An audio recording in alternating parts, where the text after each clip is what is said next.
Je suis fier de moi. Je suis nouvellement diplômé de l'Académie supérieure du Bleuet sauvage.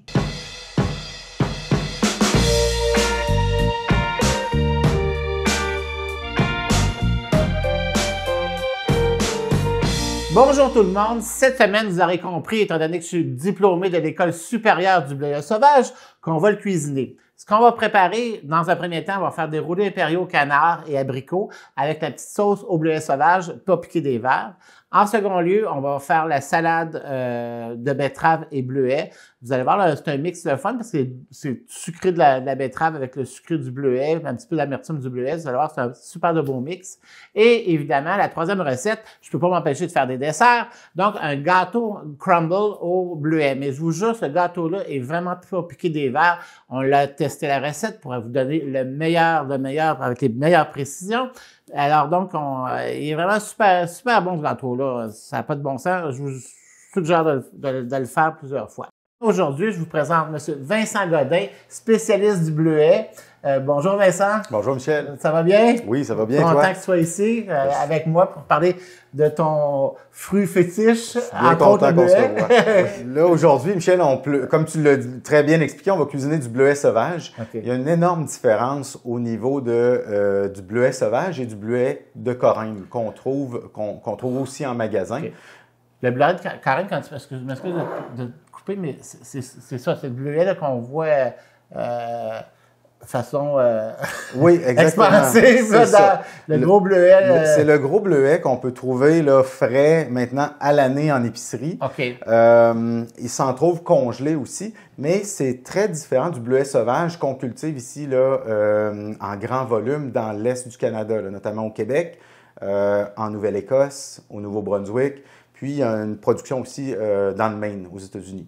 Okay. Donc le bleuet sauvage, c'est un bleuet qui va être un petit peu plus petit, qui va être un bleuet un petit peu plus sucré. Parce qu'on voit ici, oui. Je vais faire juste une comparaison quand tu parles de plus petit, là, pour qu'on voit un petit peu ici. Là, oui, exactement, c'est ça. Puis c'est un bleuet qui va être plus sucré, puis il va être aussi beaucoup plus concentré en antioxydants, donc meilleur pour la santé. OK, donc on peut en absorber, en manger en quantité industrielle et commerciale. Oui, pour vivre longtemps. Oui. OK, c'est ça. Mais ce bleuet-là, est-ce que souvent on va voir ce bleuet-là dans les kiosques, dans les marchés, comme tu viens de dire, mais celui-là, on le retrouve de quelle façon? Le bleuet sauvage, c'est un bleuet qui se retrouve naturellement en forêt, puis qui se retrouve naturellement là, dans les sols forestiers des régions productrices. Okay. Donc, c'est un bleuet qui n'a pas eu de sélection au niveau des variétés, okay, comme on peut trouver dans le bleuet de Corinthe. Okay. Au niveau du bleuet sauvage frais, il s'en trouve pendant une très courte période dans les marchés publics, en épicerie au Québec. Okay. Mais c'est une durée très limitée. C'est un bleuet qui ne se conservera pas à l'état frais très longtemps. C'est pour ça que la période où elle est disponible est très courte. Okay, c'est pour ça qu'on les retrouve, par exemple, aujourd'hui en congelé. En congelé, exactement. Congelé parce que, à cause de la conservation, pas de la conversation, mais de la conservation du bleuet, oui, qui est un peu plus difficile. C'est ça. Mais moi, je vais cuisiner, Vincent, ce bleuet-là, effectivement, il est un peu plus intense en peau, là, tu sais, je veux dire, oui. Je ne sais pas comment te dire ça. Il y a un ratio de peau plus élevé. Il va être beaucoup plus intense en goût, en saveur. Il va être un peu plus sucré aussi que le bleuet de Corinthe.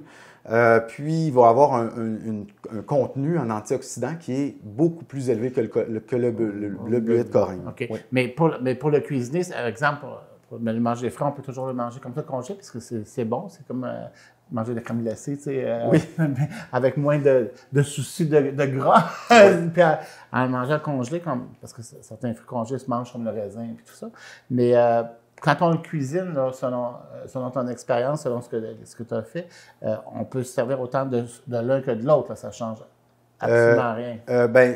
Il va certainement avoir un avantage à cuisiner avec du bleuet sauvage parce que les recettes vont ressortir avec un goût de bleuet plus prononcé. Au niveau santé, ça va être mieux. Mais si jamais, pour quelque raison que ce soit, on ne trouve pas de bleuet sauvage à l'épicerie, oui, on peut utiliser le bleuet de Corinthe congelé comme substitut. Okay. Mais je vous recommande grandement d'aller vers le bleuet sauvage parce que c'est tellement meilleur. Ben oui, ben, il est plus sucré. En partant, par les tests que j'ai faits, c'est vraiment vrai qu'il est plus sucré. Puis à l'épicerie, là, tu parles de l'épicerie, en frais, on peut en trouver une courte période dans l'année. Je pense que dans la région de Québec, il y en a aussi dans les marchés publics pour ceux qui à Montréal aussi. À Montréal aussi, c'est peut-être plus facile qu'en région, là, par rapport au sud du Québec, où on est présentement. Mais au-delà de ça, pour le commun des mortels, pour le retrouver congelé, qu'est-ce qu'on fait pour le distinguer dans le congélateur de l'épicerie, exemple? Donc, dans les congélateurs de l'épicerie, là, pour s'assurer que c'est du bleuet sauvage, il va vraiment être écrit soit bleuet sauvage, wild blueberry. Okay. Lorsqu'il est seulement écrit bleuet, la plupart du temps, ça va être du bleuet cultivé qui va provenir soit de l'Ouest canadien, l'Ouest américain ou des pays d'Amérique du Sud, qui a une grosse production, là, le Chili et le Pérou. Mais quand c'est spécifié bleuet sauvage sur l'emballage, ça veut dire que c'est ce bleuet-là, c'est le meilleur. Tu parlais qu'on retrouve partout à l'international, le fameux bleuet sauvage. Mais quelle différence entre ça et des fameuses myrtilles? Parce que souvent, quand on prend des livres de recettes européens, français, le bleuet, c'est plutôt rare qu'ils nous parlent de ça. Oui. On nous parle souvent des myrtilles. Oui, on a la myrtille européenne. Donc, la myrtille européenne, ça, c'est un autre nom latin, une autre racine latin. Mais le bleuet sauvage et la myrtille sont des produits qui sont très similaires. Okay. Donc, la myrtille va être aussi un bleuet qui est plus petit, qui est très intense en coloration, en antioxydants et en saveur. Donc, c'est la myrtille européenne et le bleuet sauvage canadien, c'est vraiment des produits qui sont très similaires. La myrtille va être beaucoup plus similaire au bleuet sauvage que le bleuet cultivé ou le bleuet de Corinthe qu'on retrouve un peu partout dans le monde. Okay. Oui, exactement. Okay.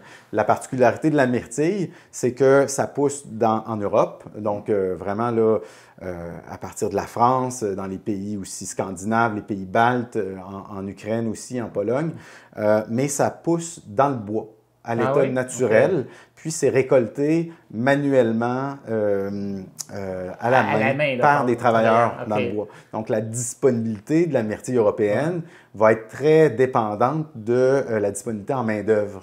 OK. Parce que la période de récolte du bleuet, à son meilleur dans l'année, c'est le mois d'août? C'est le mois d'août, oui, de façon générale. Donc, tu sais, je t'ai parlé des différentes régions productrices. Ouais. Il y a des régions dans le sud du Nouveau-Brunswick qui vont être prêtes un petit peu avant. Ouais. Donc, on parle de la fin juillet, 3e semaine de juillet. Puis, plus on monte au nord, quand on s'en va sur la côte nord, on retarde la période où le bleuet est vraiment mûr, prêt à récolter, à son meilleur, va être plus tard. Donc là, plus on est bas sur la côte nord, c'est-à-dire vers l'est, là, on va être plus près autour de la fin août. Là. Donc, il y a une période qui va dépendre de la région. Tampon, là. Exactement. Ça dépend de la nature aussi, puis de la région. OK. On va commencer par la première recette. On pourra en jaser beaucoup. Parce qu'on va, pour faire les roulés impériaux de canard, ça vous prend du canard confit, coupé en petits dés. Ça va prendre je mets un fromage suisse parce que le fromage suisse a un peu goût d'amande avec le canard. Ça va vous prendre de l'abricot pour le goût sucré du canard. Puis, quand on désosse des cuisses de canard confit, il y a toujours une partie de gras puis une partie de bouillon. Alors, regarde le bouillon, c'est ce qui va faire l'humidité à l'intérieur pour faire la farce du roulé impériaux. Et c'est pas plus compliqué que ça, c'est juste de mixer ça, puis après ça, on va les monter. Donc, on va prendre une partie de ça ici, mettre c'est comme une gelée, tu sais, qui alentour là, de... C'est vraiment la gelée, hein? C'est pas le gras qu'on retrouve dans du canard confit. Non, le gras, vous gardez pour faire les patates rôties, je disais dimanche matin ou autre chose. C'est ça. Mais c'est pas le gras, parce que ça va faire trop huileux. Là. Puis déjà, le roulé impériaux va être cuit dans l'huile. Ça fait que, le cholestérol. Puis du fromage suisse. Je vais le poivrer puis je vais le saler. Excuse-moi encore une fois. Puis un peu de sel. Parce que le fromage, c'est que ça fait comme un peu sec là, à prime abord, mais le fromage, il est là justement pour quand on va faire chauffer le roulé impériaux, le fromage va fondre, puis l'intérieur de la farce va devenir comme crémeuse, moelleuse. Ça va venir tout lier. C'est ça. Donc, ce qu'on veut, c'est que quand on va cruncher dans le rouleau impériaux, ça va faire comme crispy, parce que c'est crispy la pâte de ça. Puis à l'intérieur, ça va être comme fondant moelleux. C'est le but visé pour avoir un bon rouleau impériaux. Donc, ça va prendre la pâte à rouler impériaux, ça se vend tout fait, c'est des paquets de roulés de feuilles comme ça. Et puis, on la dégèle la veille au frigidaire parce que ça fait un bloc de glace sinon, puis ça va pas vraiment bien. On va prendre un œuf. On va prendre que le blanc d'œuf, pas le jaune, pour venir sceller le roulé impériaux. Je vais en faire un, parce que c'est de prendre le roulé de printemps. Il y en a qui peuvent le faire un peu comme ça. Tu sais, ça, on le voit souvent, là, cette façon-là. Cette façon de le voir, cette façon de le faire, là. Moi, je vais le faire un petit peu différemment. On vient juste mouiller ça. On vient prendre une cuillère de farce, comme ça. Faut pas trop en mettre non plus, parce que sinon, ça va déborder, là. Puis l'idée, c'est de venir plier peut-être à 2/3, de venir abattre côté gauche, côté droit, puis de continuer à le rouler. Donc, c'est pas plus compliqué que ça. C'est le rouler comme ça. Puis ce boulet ici, en cuisant, les petits bouts ici extrêmes vont devenir encore plus crispy. Parce que c'est ce qu'on aime, c'est le côté cassant, là, croustillant. Ça va donner l'effet de texture. De texture de chips. Là. Ouais. Comme je te dis, à l'intérieur, à cause du fromage, ça va venir comme moelleux. Parce que c'est un pinceau. On va s'en faire quelques-uns. Fait que je vais m'essayer. Pendant que tu vas en faire quelques-uns, Vincent, moi, je vais commencer à préparer la sauce au bleuet. Oui. Pour faire la sauce au bleuet, donc, je vais commencer avec mes bleuets. On met des bleuets. Moi, ici, quand je cuisine, je vais un petit peu à l'œil. J'ai comme une tasse à mesurer dans mes yeux. Pas besoin de peser, là. Pas besoin de peser. Donc, on va mettre des bleuets, on va les faire cuire. On va mettre un petit peu de sucre, mais il faut faire attention parce que ces bleuets, comme tu disais tantôt, sont vraiment plus sucrés que moins. Là, parce qu'on veut pas. Puis il y a une saveur plus intense aussi. Oui, c'est ça. Puis à la cuisson, ils vont un petit peu moins se défaire aussi. Bien, on va voir. C'est ça que tu as remarqué. Hein? Oui. Il reste avec une texture intéressante au niveau du bleuet. Oui. Tandis que le bleuet de Corrèmes, lui, va davantage s'étendre un peu. C'est ça. Parce qu'on va partir ça. Donc, on va mettre un petit peu de vinaigre blanc. Ça ne donne rien de mettre des vinaigres. Bon, on pourrait mettre un peu de vinaigre de cidre de pomme, mais c'est parce que je ne veux vraiment pas changer le goût du bleuet. Ni de framboise qu'on pourrait mettre aussi, peu importe. Mais, ou un balsamique, mais je crois que le vinaigre blanc, c'est pour donner le côté un peu acide. Je ne veux pas changer la saveur du bleuet. OK, je comprends. Donc, avec un peu de piment de Cayenne, on va venir le puncher un petit peu. Puis aussi, vu que c'est pas un dessert, on va venir le saler. On ne le poivrera pas à cause du piment de Cayenne. On va venir le saler.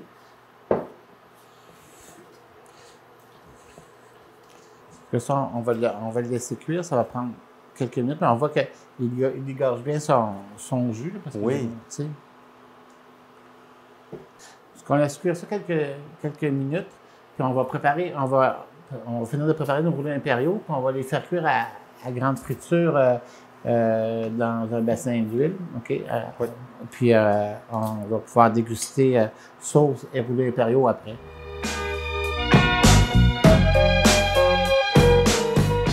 La seconde recette, c'est la fameuse salade de betterave et bleuet, donc une combinaison de légumes sucrés avec du bleuet, parce que du bleuet, ça n'a pas juste de ça pour faire des tartes, hein? On peut faire des salades, puis tu as une idée de ce qu'on peut faire aussi dans le monde avec ça? Oui, bien nous, nos clients industriels là, vont acheter des bleuets là, pour différentes utilisations. Donc, on a des clients qui font des confitures.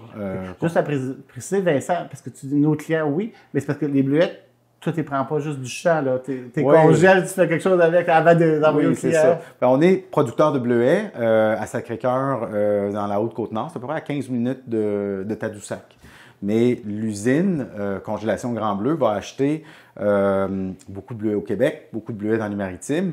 Puis, on les revend, on les distribue sur les marchés internationaux. Okay. Puis on a une série de clients qui ont des utilisations complètement différentes.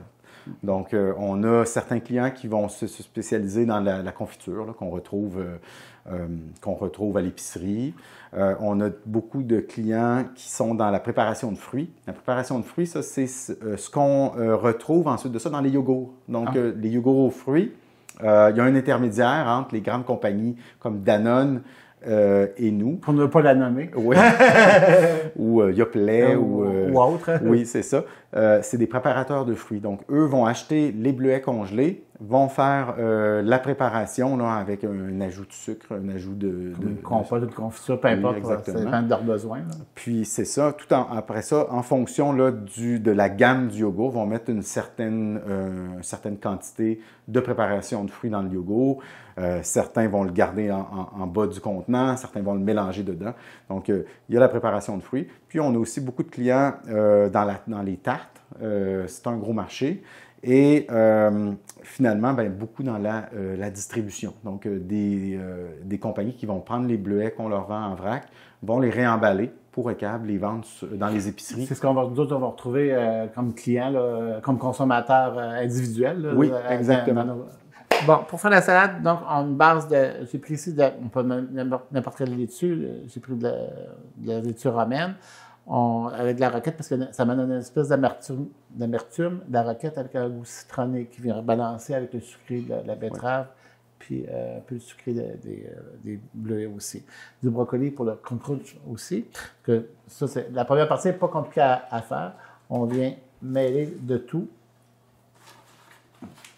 comme ça, avec le brocoli. Le brocoli, c'est bon pour la santé, puis les enfants peuvent en manger comme ça. Sinon, ils vont dire « Ah, du brocoli ». Puis des betteraves. Alors, pour ce qui est des betteraves, ça, c'est des betteraves cuites maison, là, donc vous prenez vos betteraves, dépendamment de la grosseur. Vous prenez les betteraves, vous les mettez dans l'eau froide, on fait cuire ça, ça peut prendre environ 45 minutes, plus ou moins. C'est comme dirait ma mère, faire cuire des pommes de terre. Là. Donc, au bout de 45 minutes, on les pique un peu avec la pointe d'un couteau, puis on voit s'ils sont tendres ou pas. S'ils sont tendres, ça veut dire que c'est prêt. Sinon, s'ils sont plus grosses, ça va prendre un peu plus de temps. Une fois que c'est fait, on les plonge immédiatement dans l'eau froide, puis on les épluche. La peau supérieure de la betterave va s'enlever comme par magie. Ça se détache tout seul. Juste avec les doigts, là, tout va partir. Puis une fois que c'est fait, la betterave est prête à consommer. Soit qu'on la fasse en conserve dans du vinaigre ou ce que tu voudras, ou encore qu'on la prépare en salade. En salade. Là, je vais enlever juste les bouts ici. Là. Donc, tu vas la couper en quartiers. Là. Je vais faire des petits dés parce que peut-être ça va être plus compatible avec mes... avec la grosseur des brocolis. Des brocolis, là. Mais c'est très rafraîchissant. C'est excellent avec un poulet ou encore un rôti de porc. Ça peut être le fun. Ou si vous voulez en faire si tu veux en faire un plat principal, une boîte à lunch, mettons, ou un lunch de midi, on peut rajouter à l'intérieur un poulet, mais un poulet façon taille. C'est cuit sucré un peu, là, qui va venir rejoindre, puis piquant, qui va venir rejoindre un peu les betteraves, le goût de la betterave, du bleuet, tout ça. Puis la betterave va bien avec le fromage de chèvre aussi. Hein? Oui, aussi. On peut. Il va écrire un livre de recettes, je vous le dis. Mais oui, effectivement, ça peut être intéressant de rajouter ça, mais la viande, comme mettons, c'est ça ici. Voilà, pour la betterave. Puis on va rajouter généreusement des bleuets. Et même, à noter, même si les bleuets sont congelés, on peut les mettre pareil, là, ça n'a rien à voir, parce que on pense que dans une salade, on ne mettra pas de bleuets congelés, mais des bleuets frais. Là. Oui. Mais ça fait aussi bien, il n'y a pas de problème. C'est juste quand on de ne pas les brasser trop quand on les dégèle. Donc ici, on va faire la vinaigrette. Pour la faire, ça va me prendre mayonnaise, miel pour le sucre, jus de citron, puis graines de pavot. C'est une vinaigrette mayonnaise que j'aime bien, qui est t'aurais devenu un peu sucré, là, avec un peu de miel. Puis on va mettre du jus de citron, évidemment du sel.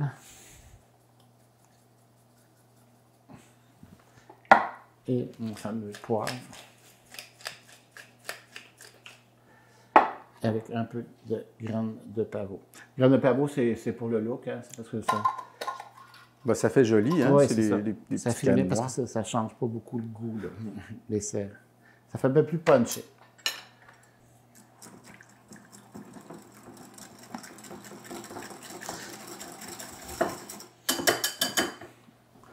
Donc, on vient prendre la vinaigrette, on vient juste l'étendre comme ça sur la salade avant de la touiller, de la mélanger. Là.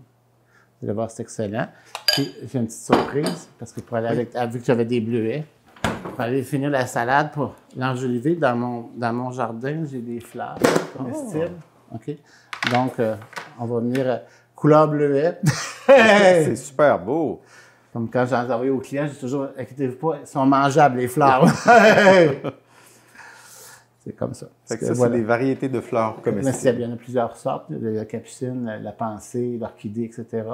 Il s'agit que tu vas cultiver, c'est des variétés qui sont comestibles, c'est cultivé dans un terreau à potager, là, non pas dans votre bac à fleurs avec des pesticides. Fait que voilà pour la salade. C'est que maintenant, on fait du gâteau. Écoutez, peut-être vous allez vous demander où Vincent est, mais entre nous autres, c'est que j'avais tellement hâte de faire la préparation de cette recette-là avec vous autres que j'ai décidé d'enregistrer cette portion-là avant que Vincent arrive. Parce qu'on va lui faire une surprise tantôt, il va arriver tout cuit le gâteau. Parce que pour le faire, ce gâteau-là, ce que ça prend, c'est comme un gâteau au beurre, une base, donc ça va prendre du beurre, des œufs, du lait, des ingrédients secs, du sucre, de la farine, poudre à pâte, sel, vraiment un classique. Et en dernière minute, on va rajouter les bleuets à l'intérieur de la pâte pour l'étendre sur le gâteau. Le surprenant, c'est le fameux crumble qui est sur le dessus. C'est un mélange de beurre, de cassonade, de farine et de sucre.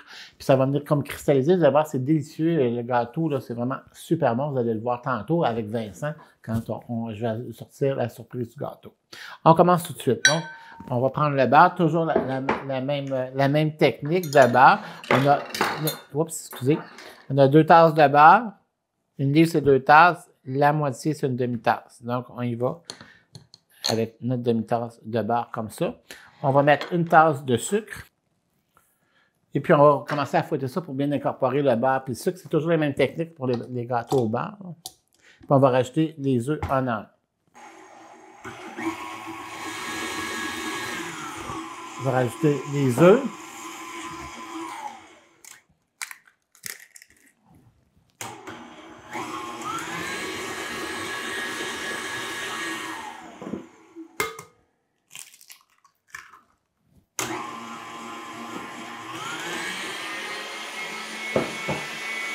Alors, notre premier mélange est bien fouetté. On va être un beau jaune pâle. C'est déjà, on sent une légèreté à l'intérieur.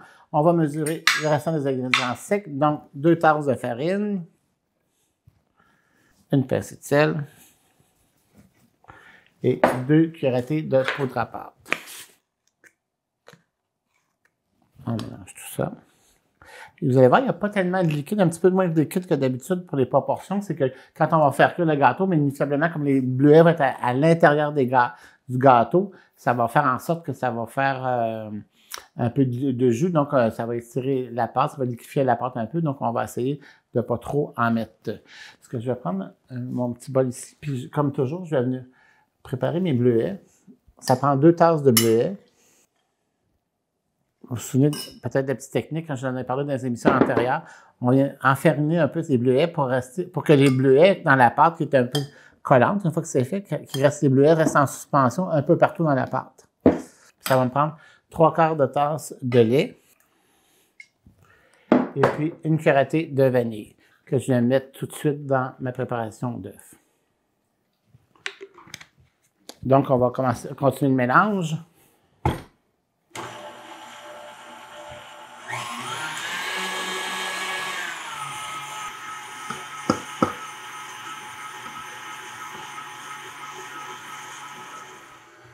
La moitié du lait, donc toujours en 3, ça fait 5 étapes, 3 fois les ingrédients secs, puis 2 fois le liquide.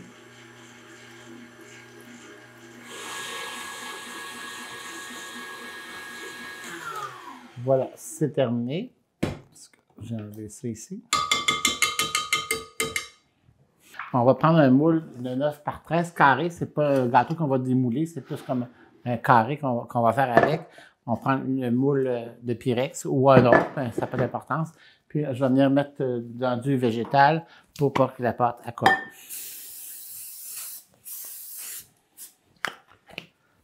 Là, je viens ajouter mes bleuets. Parce que dans ma préparation à la main, non pas au malaxeur, parce que on ne veut pas briser les bleuets. Et on vient verser la pâte dans notre moule. Ça va faire un beau marbrage blanc et bleu. Une fois que cette étape-là est faite, on va venir préparer notre crumble qui va sur le dessus. Donc, on va venir mettre une demi-tasse de cassonade. Notre demi-tasse de cassonade. Une demi-tasse de sucre. Et un quart de tasse de farine. Et, surprenamment, un petit peu de cannelle, ce qui va donner un côté un peu épicé sans trop avec le bleuet. Vous allez voir, c'est vraiment délicieux, ça fait toute la différence. Donc, un peu de cannelle, puis 2 cuillères à table de beurre. On va venir écraser notre beurre avec les ingrédients secs. On peut venir sabler le beurre avec les... Ce sera plus facile. Qu'il y ait du beurre partout, ça soit bien homogène. Donc, quand notre beurre est bien réparti à travers les ingrédients secs, on vient garnir notre dessus de gâteau comme ça. Voilà. Donc, ça va un petit peu caraméliser, venir croquant. Parce qu'on met ça au four à bake à 350, environ 40-45 minutes, là, ou jusqu'à ce que le pic d'un couteau en ressorte sorte ou un cure-dent. Parce qu'on met ça au four, puis on garde la surprise pour Vincent tout à l'heure. Vincent, voilà ce qu'on a préparé cette semaine avec tes bons produits. Donc, les fameux roulés impériaux de canard avec la petite sauce au bleuet, pas piquer des verres. La salade de betterave avec les bleuets et peut-être du fromage de chèvre, comme tu as suggéré tout tantôt. Et puis, le fameux gâteau à essayer, c'est vraiment délicieux ce gâteau-là. Alors, faites-le souvent. Donc, cuisinons les bleuets, puis merci beaucoup de m'avoir gradué de ton académie. Alors, continue à promouvoir le bleuet, à t'en occuper. Alors, ça fait des bons plats. Alors, merci beaucoup, Vincent. Ben, merci à toi, Michel, pour l'invitation. C'est toujours un plaisir de venir cuisiner avec toi. Okay. Puis, si jamais tu as besoin de cours de perfectionnement au niveau de l'académie, là, ben, je suis toujours disponible. OK. Ben, merci beaucoup. Bonne semaine, tout le monde. Bye-bye.